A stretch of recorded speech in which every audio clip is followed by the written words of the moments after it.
Hola amigos, en este vídeo os voy a explicar en qué os tenéis que fijar para saber o para sospechar a ciencia cierta de que vuestro perro tiene moquillo. Hemos dividido la enfermedad en una serie de fases, una serie de etapas, para explicaros lo que se va produciendo en cada una, para que sobre todo tengáis muy claro, muy claro, que el virus del moquillo, la enfermedad del moquillo o distemper, es una carrera contra el reloj. Y es una carrera contra el reloj que ganan aquellas personas que saben identificar antes la enfermedad. Porque cuanto antes se identifique y antes sepáis o sospechéis que vuestro perro tiene moquillo, antes o con mayor facilidad se va a poder tratar y curar. Porque el moquillo, como veremos más adelante en vídeos siguientes, se va a poder curar. ¿Vale?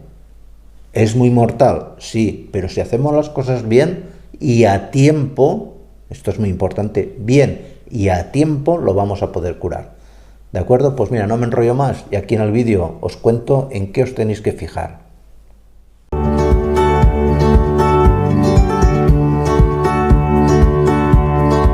¿Cuáles van a ser los primeros síntomas que va a manifestar el perro? Los síntomas, digamos, de la fase 1 o la etapa 1. Pues básicamente en esta fase lo único que vamos a detectar es que el animal tiene fiebre. Y lo notaremos tocándole el hocico, lo notaremos caliente y demás. Lo ideal sería que si notéis al animal, un animal cuando empieza a tener fiebre, es un animal que está inapetente, come menos evidentemente, está tumbado, lo ves tristón. Y notaréis también que secreta tanto por los hollares, es decir, por los orificios de la nariz y por las comisuras de los lagrimal, empieza a segregar tiene un exceso de secreción. Una secreción que al principio no va a llevar moco, por lo general no lleva moco. Son secreciones más de tipo acuoso. Es muy importante en esta fase, y yo siempre lo digo a cualquier cliente, que sepa identificar, es fundamental que sepáis ver o saber que vuestro perro tiene fiebre. Esto es lo fundamental, de verdad, creedme.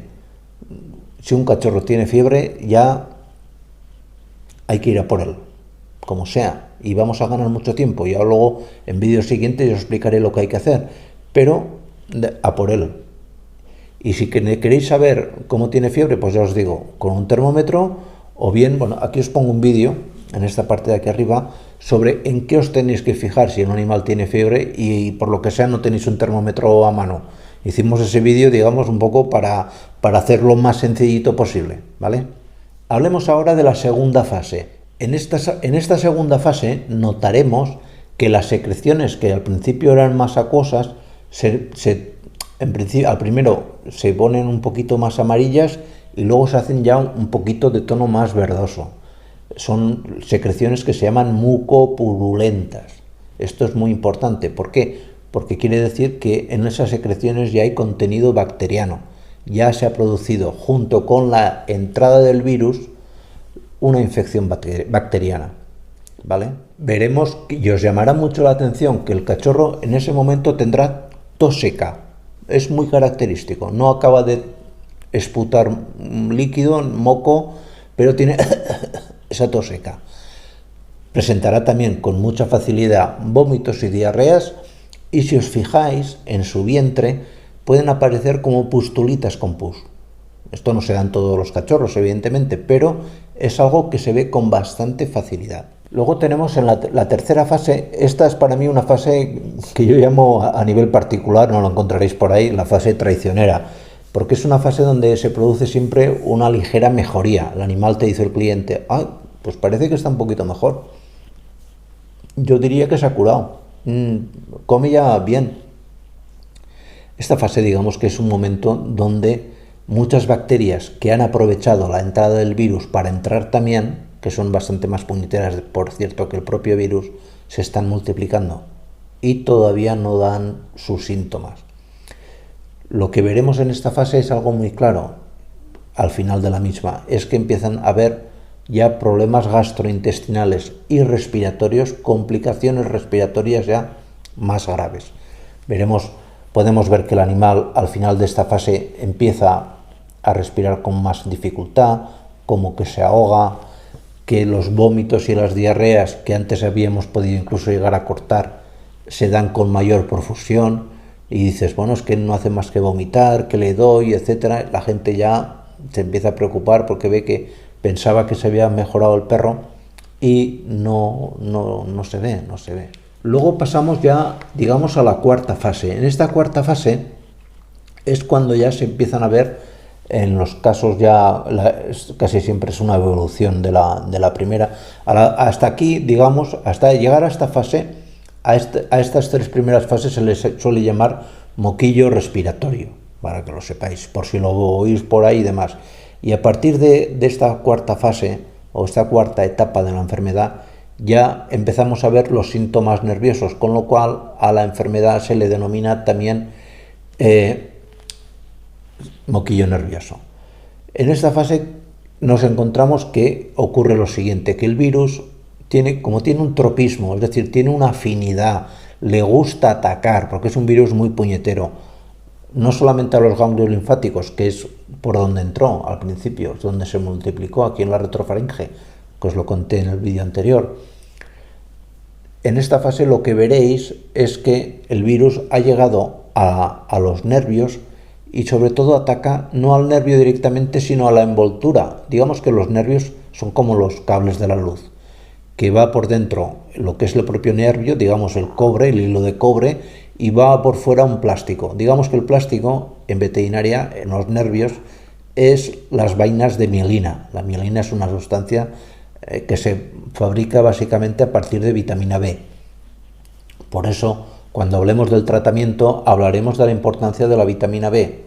Atención a los vídeos siguientes, que son muy importantes también, Pues digamos que el virus ataca a los nervios, a las vainas de mielina, y lo que produce es la desmielinización.